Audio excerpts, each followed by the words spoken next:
देखिए बच्चों, इंटर की क्लास में मैथ सेकंड में प्रश्नावली 7.2 पढ़ रहे थे। पिछली क्लास में इसके सवाल नंबर कितने तक, 33 तक हल हुए थे। आज की क्लास में 34वें सवाल से आपको बताया जाएगा।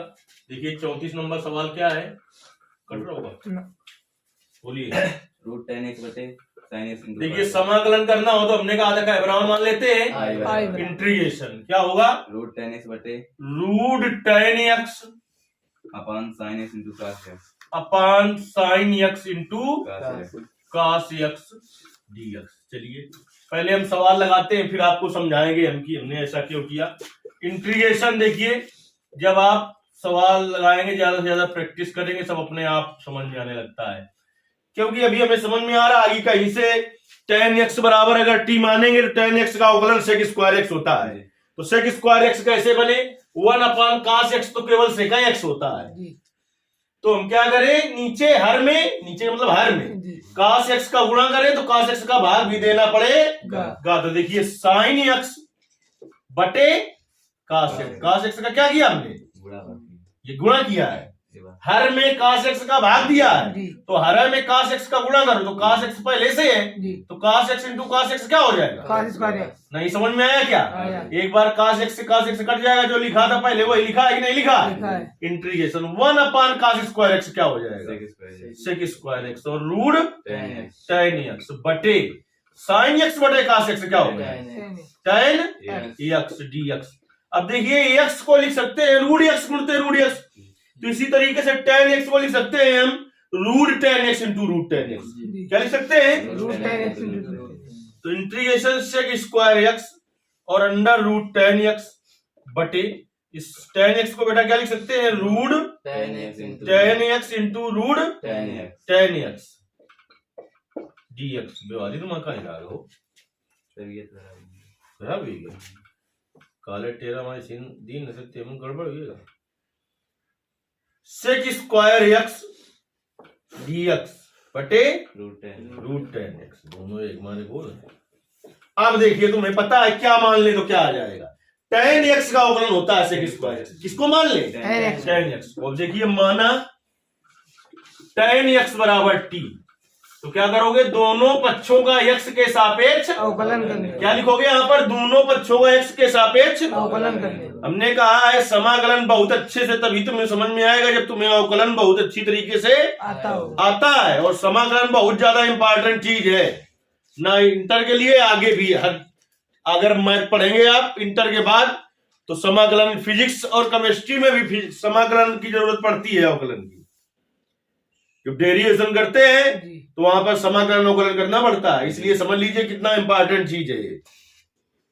तो दोनों पक्षों x के सापेक्ष अवकलन करोगे, tan x का अवकलन sec स्क्वायर x बराबर dt बटे dx। इसको इधर ले आइए, तो sec स्क्वायर x dx बराबर क्या आ गया बेटा, dt। तो रख दीजिए मान, integration sec square x dx का मान dt बटे √t।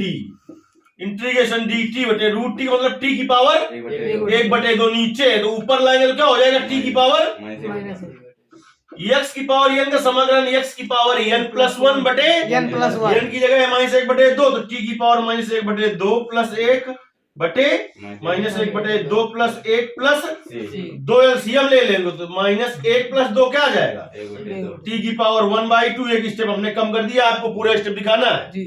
फिर 2 एलसीएम ले लेना तो क्या आ जाएगा, प्लस c, बार बार गुणा होगा 2 कहां पहुंच जाएगा। देखिए आपको नीचे ही लगाना है तो हो जाएगा 2 और t की पावर 1/2 मतलब √t प्लस c। अब t की वैल्यू रख दीजिए 2, t का बराबर माना था, तो इसका समाकलन बेटा क्या आ गया, 2 √10 x प्लस c। समझ में आया कि नहीं आया।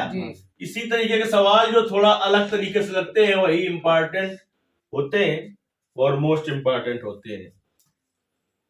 ये आपका सवाल नंबर हो गया 34। चलिए 35 नंबर हल करते हैं। देखिए यदि आपको नहीं समझ में आ रहा है तो कमेंट के द्वारा आपको बताना होता है। आप जब तक अपनी बात नहीं बताएंगे आ रहा है कि नहीं आ रहा है तब तक आप समझ नहीं पाएंगे। तो एक बार आपको बताना होता है कि बात पूरी तरीके से समझ में आ रही कि कम समझ में आ रही है, तो उस हिसाब से हम और समझाएंगे। ये 34 नंबर था, 35 नंबर बोलिए क्या है। 1 प्लस लॉग स्क्वायर का whole square 1 plus log x का होल स्क्वायर लॉग एक्स का whole square upon x upon x. इसका करना है हमें बेटा क्या, समाकलन समाकलन। तो माना आई बराबर इंटीग्रेशन dx। अगर हम इसको मानेंगे तो इसका अवकलन ये मिल जाएगा क्या, नहीं मिलेगा। नहीं मिलेगा। लेकिन इसको अगर मान ले तो इसका अवकलन ये मिल जाएगा। हमारे a का अवकलन 0 और log x का अवकलन होता है 1 अपान x। तुरंत दिमाग यहाँ जाएगा। तुम्हें अवकलन आता है तो किसको माने, तो किसको मान ले, 1 अपन log माना 1 प्लस log x को t मानो। फिर लिखोगे दोनों पक्षों का एक्स के सापेक्ष अवकलन करने पर एक का अवकलन 0 धन log x का 1 अपान एक्स dt बटे dx त्रिया गुणा करा दो तो क्या आ जाएगा, dx बटे x बराबर dt dt। dx बटे x का मान कितना आ गया, dt इंटीग्रेशन। इसको क्या माना था, t, तो ये हो गया t स्क्वायर dt। क्या हो गया, t स्क्वायर dt। लिखोगे कौन सा सूत्र लगा रहे हो, x की पावर n के समाकलन का सूत्र, x की पावर n प्लस 1 बटे n प्लस 1। तो 2 धन 1 3 बटे 3 प्लस c c क्यों जोड़ रहे हैं, क्योंकि ऐसा समाकलन है अनिश्चित। निश्चित अनिश्चित समाकलन में सोच अचर जोड़ा जाता है निश्चित और अनिश्चित समाकलन हम पहली क्लास से आपको बताते चले आ रहे हैं। ये जो समाकलन का चिन्ह बना है इसमें अगर लिमिट लगा दी जाए जी तो वो होता है निश्चित समाकलन। जी वो कैसा होता है, निश्चित समाकलन फिर उसमें सोच अचर नहीं जोड़ा जाता है है। समाकलन पूरा यही होगा। तो 1/3। अब टी का मान रख दो बेटा। टी का मान क्या है, 1 प्लस 1 प्लस log x का whole square whole cube plus C C. ये हो गया आपका 35 35 नंबर। अब देखिए 36 नंबर क्वेश्चन हल किया जाए। बोलिए 36 number. x plus 1 x plus 1 दूसरे क्वेश्चन में x प्लस लॉग x का whole square x plus log x का होल स्क्वायर का whole square upon x upon x माना i बराबर i बराबर। तो इंटीग्रेशन और x है तो dx लिखा जाएगा। अब देखिए सोचे किसको क्या करें हम। इसको मान के तो ये ला नहीं सकते, इसको मान के देखें। x का अवकलन 1 और log x का 1 अपान एक्स तो क्या है 1 प्लस log 1 प्लस 1 अपान x दिख रहा है कहीं, देखिए दिखने लगेगा। थोड़ा दिमाग लगाओ। इंटीग्रेशन इस x का भाग दो, इसमें x बटे x जी प्लस 1 अपान x और x प्लस log x का होल स्क्वायर। जो पहले लिखा था अभी भी वही लिखा है कि नहीं लिखा। अब देखिए x बटे x क्या हो जाएगा, x से x कट जाएगा 1 प्लस 1 अपान x और x प्लस log x का होल स्क्वायर dx। नहीं बात समझ में आई।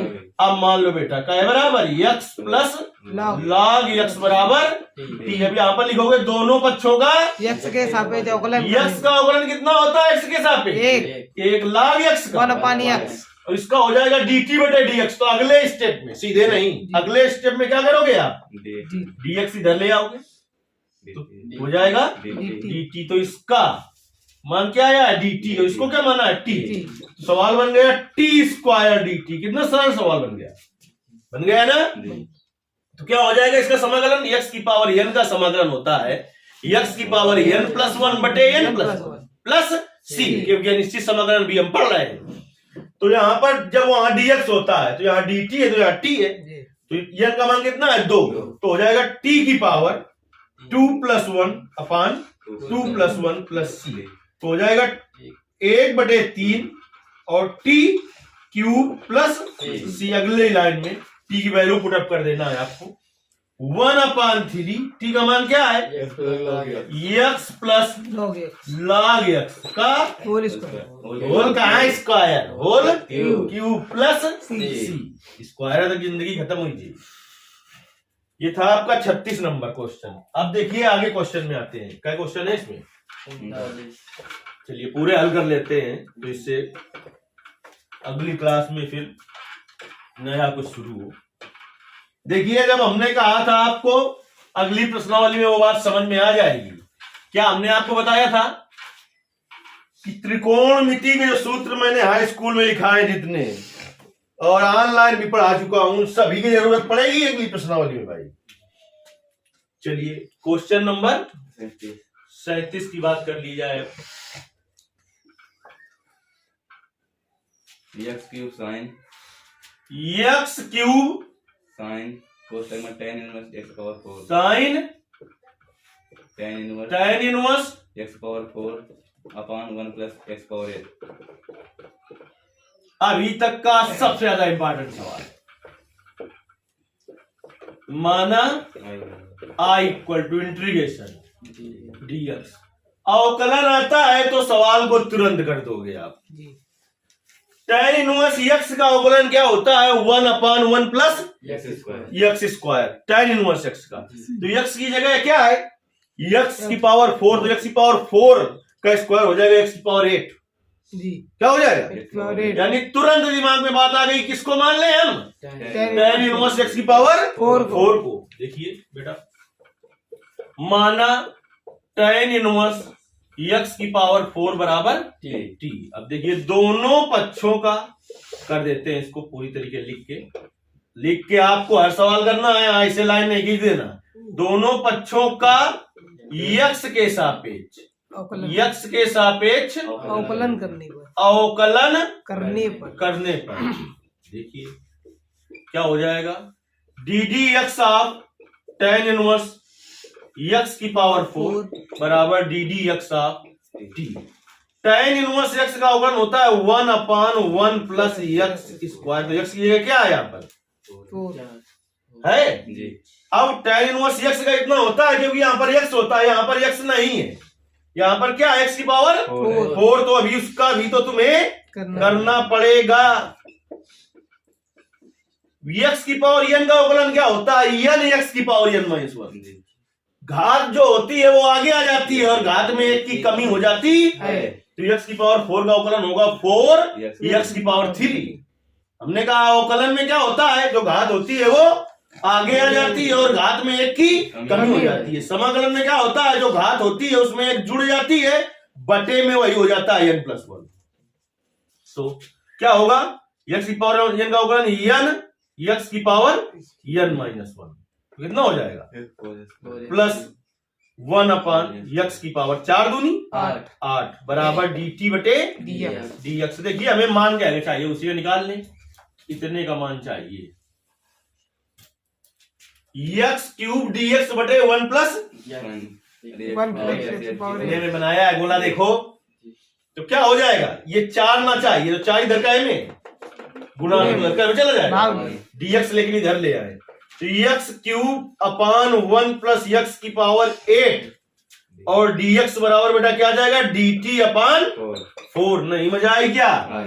चलिए देखते हैं इंटीग्रेशन साइन, और इसको क्या माना है? t, और इस पूरे का मान क्या है? dt बटे dx 4 होश में रहा, होश में dt अपान 4। तो 1/4 बाहर कर लिया। Integration sine t dt, sine x का समाकलन माइनस कास x, तो साइन t का माइनस कास t। तो 1/4 गुणते minus cos t plus c, तो प्लस माइनस का गुणा माइनस 1/4 और कास t प्लस c। तो माइनस 1/4 कास t की वैल्यू पुट p जाए, t का मान रख दीजिए जिसको माना था आपने, tan इनवर्स x की पावर 4 x की पावर 4 प्लस c। बताओ कठिन लगा? नहीं अगर नहीं समझ में आया फिर भी तो आपको अपनी बात बतानी है। रहा आपका 37 नंबर क्वेश्चन। अब आते हैं 38 और 39 नंबर क्वेश्चन। जैसा कि आपको पता होगा कि पहले के सिलेबस में इंटर में बहुविकल्पी प्रश्न मैथ में नहीं आते थे, लेकिन अब 5 प्रश्न आते हैं। तो बहुत कम प्रश्नावली ऐसी है हर चैप्टर में जिसमें कि बहुविकल्पी प्रश्न दिए हैं। हर प्रश्नावली बहुविकल्पी नहीं दिए हैं, तो इस प्रश्नावली में 2 बहुविकल्पी प्रश्न दिए हैं। तो बहुविकल्पी के हिसाब से दोनों ही इंपॉर्टेंट प्रश्न है, ये आप समझ लीजिए। चलिए अब हम बात करते हैं क्वेश्चन नंबर 38 की। बोलिए। इंटीग्रेशन 10x की पावर 9 माना I equal to integration 10x power 9 plus 10x की पावर 9 प्लस 10 की पावर x 10 की power x log basic 10 base e अपान x की पावर 10 प्लस 10 की पावर x 10 की पावर x dx। देखिए इसके लिए अवकलन आना चाहिए आपको। इसका अवकलन ऊपर लिखा हुआ है, लेकिन कब आएगा आपको? जब आपको सूत्र आते हैं। इसका तो अवकलन जान जाओगे, x की पावर n का क्या होता है? ddx आप लिख देते हैं दोनों। x की पावर n का अवकलन होता है n एक्स की power n n minus one, ये अवकलन आपको फर्स्ट ईयर में पढ़ाया गया। डी डी एक्स आप इसमें लगेगा ए की पावर एक्स के अवकलन का सूत्र। ए की पावर एक्स का अवकलन होता है ए की पावर एक्स log ए बेस ई। क्या होता है? A base E. एक्स की पावर n का अवकलन n एक्स की पावर n माइनस वन, ए की पावर एक्स का अवकलन Log ए की पावर एक्स log ए बेस ई। चलिए अब इसको मान लें, फिर क्या करेंगे, इसको मान लेंगे एक्स की पावर 10 प्लस 10 की पावर एक्स बराबर टी। करिए अवकलन, तो ये सूत्र लगाइए इसमें एक्स की पावर n वाला, तो n एक्स की पावर n माइनस वन। ए की पावर एक्स का अवकलन क्या होता है? ए की पावर एक्स, ए की जगह है 10 और log ए बेस ई, तो log 10 बेस ई बराबर डी टी बटे डी एक्स। डी एक्स को इधर ले आओ, तो क्या आ गया 10 एक्स की पावर 9 प्लस 10 की पावर एक्स और log 10 base E D x बराबर डी टी। बताओ ऊपर वाले का मान कितना आ गया बेटा? DT. कितना सरल सवाल था, लेकिन कब? जब अवकलन तुम्हें आता होगा तब। dt, इसका मान क्या आ गया? dt बटे, ये क्या है? इसको क्या माना है? T. dx बटे x का समाकलन log x, G. तो dt बटे t का Log T. log t, तो log t plus c। t का मान रख दीजिए, log t का मान रख दो, क्या है? x की पावर 10 प्लस 10 की पावर x प्लस c। देखिए कौन सा विकल्प सही है। 4 विकल्प दिए होंगे, उसमें कौन सा विकल्प सही है? चौथा विकल्प आपका सही हो गया। 39 नंबर देखते हैं। 39 नंबर क्वेश्चन, ये बहुविकल्पी प्रश्न में भी आता है और वैसे भी हल करने को आ जाता है। मोस्ट इंपॉर्टेंट प्रश्न है। चलिए बोलिए, माना i इक्वल टू, बोलो, dx बटे sin square x into cos square dx बटे sine square x into cos square. cos square x. हमने बताया बहुविकल्पी के हिसाब से भी इंपॉर्टेंट है, वैसे भी इंपॉर्टेंट। यहाँ पर कुछ नहीं लिखा तो एक लिखा है कि नहीं लिखा? लिखा है। और एक मान किसका होता है? Sign square x plus cos square x का। तो एक की जगह हम क्या लिख सकते हैं? Sine square x plus cos square x बटे sine square x into cos square x dx। अलग अलग कर लो। इंटीग्रेशन साइन स्क्वायर एक्स बटे sine square x into cos square x dx plus integration अलग अलग कर लो, cos स्क्वायर एक्स बटे sine square x into cos square x dx। क्या अभी तक नहीं बात समझ में आई क्या? यही क्यों लिखा sine square theta plus cos square theta, क्यों नहीं लिख दिया? क्योंकि नीचे जो पद है वो x के पद में। G. साइन स्क्वायर एक्स से साइन स्क्वायर एक्स कट गया, cos स्क्वायर एक्स से cos स्क्वायर एक्स कट गया, तो 1 अपॉन cos स्क्वायर एक्स क्या हो गया? sec square x dx plus integration 1 upon sine square x क्या हो गया? cos square x dx। sec square x का समाकलन हमने लिखाया है tan x और cos स्क्वायर एक्स का समाकलन लिखाया है minus cot x plus c। कौन सा विकल्प सही है? देखिए tan x minus cot x plus c, दोनों किसमें है? बी विकल्प आपका सही है इसमें। और इसमें कौन सा सही था? डी सही था। इस तरीके से प्रश्नावली आपकी कंप्लीट हुई। जो भी सवाल ना आए तो आपको बताना है, क्योंकि समाकलन बहुत ही इंपॉर्टेंट टॉपिक है। चलिए इसके आगे के सवाल आपको अगली क्लास में बताए जाएंगे।